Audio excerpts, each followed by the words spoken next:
Yo tout le monde, c'est le Dr Vegapunk. Aujourd'hui on se retrouve pour un nouveau top qui est consacré aux personnages non détenteurs de fruits du démon. Mais avant de commencer, je vous invite à vous abonner à la chaîne si ce n'est pas encore fait et à activer la cloche pour être au courant des prochaines vidéos. Bref, maintenant que c'est dit, rentrons dans le vif du sujet. Let's go! À la 10ème place, on retrouve Jinbei, le paladin des mers et 10e membre de l'équipage au chapeau de paille. Son style de combat qui est le karaté des hommes poissons font de lui un personnage très puissant dans les airs mais aussi sous l'eau comme ses semblables. Sa récente apparition à Onigashima et l'étonnement de Kidelo me confirment qu'il a largement sa place dans ce top. À la 9ème place, on retrouve Sanji, la Jambe Noire. Il fait partie du monster trio de l'équipage au chapeau de paille, et par conséquent est un combattant dont la force n'est plus à prouver. Après l'arc Wall Cake, il a obtenu la combinaison des Vinsmoke le rendant invisible, une chose qu'il a toujours souhaité acquérir pour des raisons que l'on connaît tous. Son style de combat propre à lui montre qu'il a totalement sa place dans ce top. En vrai, je pense qu'il aurait mérité d'être plus haut, mais ça fait un moment que nous n'avons pas vu de gros combats de sa part. Peut-être plus tard contre Queen, l'avenir nous le dira. À la 8ème position, Ashura Doji. Expert en sabre, rapide et agile, il est capable de rivaliser avec Jack, l'une des 3 calamités de l'équipage au 100 bêtes, jusqu'à même lui infliger une blessure profonde à la poitrine. On peut d'ailleurs souligner son exploit d'avoir survécu à une attaque de Kaido en forme dragon. Et si vous avez vu mon top 14 des personnages les plus forts de Wano, vous comprendrez mieux pourquoi je le mets à cette place. En 7ème position, on retrouve Denjiro. Tout comme Ashura, je l'avais déjà mis dans mon top 14 de Wano. Denjiro est aussi l'un des 9 fourreaux rouges, sa puissance est telle que selon Kinemon, il vaudrait 100 hommes. Lors de son combat contre Kaido avec les autres fourreaux, on l'a vu utiliser le style du Oden Nitoryu. Preuve qu'il est sans doute l'un des fourreaux rouges les plus forts qu'on ait vu avec Ashura. À la 6ème place, on retrouve Vista, la lame fleurie, l'ex-commandant de la 5ème division de l'équipage de Barbe Blanche. Vista est considéré comme l'un des meilleurs épéistes du monde. Son face-à-face avec Mihawk à Marineford était selon moi les meilleurs moments de l'arc. De nature modeste, il était même surpris que ce dernier connaisse sa réputation, et se faire reconnaître par le meilleur sabreur du monde, ce n'est pas rien. Et puis aussi, il a sa propre image dans l'opening 13 de l'anime. Oui, je sais, c'est pas vraiment un argument, mais je tenais à le souligner. J'espère qu'on aura un jour l'occasion de le revoir combattre. À la 5ème place, on retrouve Roronoa Zoro, le chasseur de pirates, le second de l'équipage au chapeau de paille.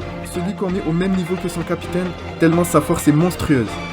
Bien que je pense que depuis l'ellipse, il ne nous a pas montré l'étendue de sa force, qu'il a acquis après les 2 ans d'entraînement, je pense que l'arc Wano devrait sans doute le mettre en valeur. On l'a vu combattre Killer et a presque one-shot Apo, mais ça reste un peu léger. Je suis certain qu'il a encore beaucoup de choses à nous montrer. Et puis il a récemment obtenu l'épée légendaire d'Enma qu'il a plus ou moins réussi à maîtriser. La 5ème place est grandement légitime pour lui. À la 4ème place, Silvers Rayleigh, le Seigneur des Ténèbres. L'ancien vice-capitaine de l'équipage du roi des pirates Gold Roger. Ce dernier dira même que c'est l'un de ses hommes les plus forts. Il est l'un des meilleurs utilisateurs des 3 formes du Haki. Par ailleurs, il est celui qui a appris à maîtriser ses pouvoirs à Luffy. On l'a vu combattre un amiral quasi égal à égal, même si je pense qu'il n'aurait pas tenu sur la durée. Il dit lui-même qu'il n'a plus l'âge pour ce genre de combat. On entre maintenant dans le podium de ce top, et c'est à la 3ème place qu'on va retrouver Mihawk, surnommé Œil de Faucon, désormais ex-Shichibukai, mais surtout le meilleur épéiste du monde. Mihawk a aussi été pendant un temps le rival de Shanks, avec qui il livrait régulièrement des combats, jusqu'à ce que ce dernier perde l'un de ses bras. Il a d'ailleurs été le maître de Zoro pendant 2 ans, ce même Zoro qui l'aura littéralement surclassé durant l'arc du Baratie. Personnellement, j'ai plus que hâte de le voir à son maximum, et son combat contre Zoro pour le titre de meilleur épéiste est tout simplement le combat que j'attends le plus dans le manga. À la 2ème place, on retrouve Monkey D. Garp. Surnommé le héros de la marine, Garp est une véritable légende vivante et une référence dans la marine, un peu comme Barbe Blanche chez les pirates. En plus d'une résistance hors du commun, il est capable d'envoyer des boulets de canon à main nue plus rapidement qu'un canon ordinaire. Garp possède une aura et une réputation solide et est aussi connu dans le monde entier par les pirates. Il était du même niveau que Gold Roger et était le seul marine à pouvoir s'opposer à lui avec Sengoku. Il aurait pu devenir amiral, mais il a refusé car ça ferait de lui un subordonné direct des dragons célestes. Il doit en partie son surnom de héros de la marine grâce à sa victoire face aux pirates des Rocks aux côtés de Gold Roger.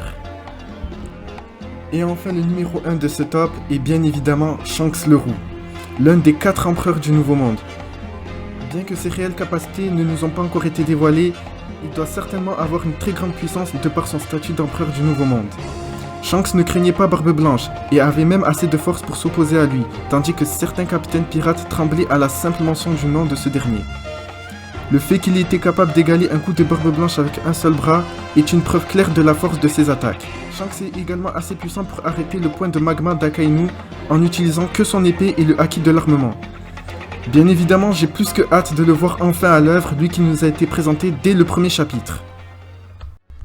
Voilà, c'est la fin de cette vidéo sur le top des personnages les plus forts sans fruit du démon.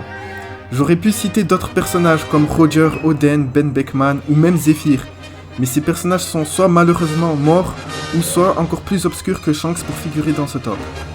En tout cas, dites-moi dans les commentaires ce que vous pensez de ce top. N'hésitez pas à me donner le vôtre, ça m'intéresserait beaucoup. Sur ce, je vous donne rendez-vous prochainement pour de nouvelles vidéos. D'ici là, portez-vous bien, c'était le Dr Vegapunk et je vous dis à bientôt.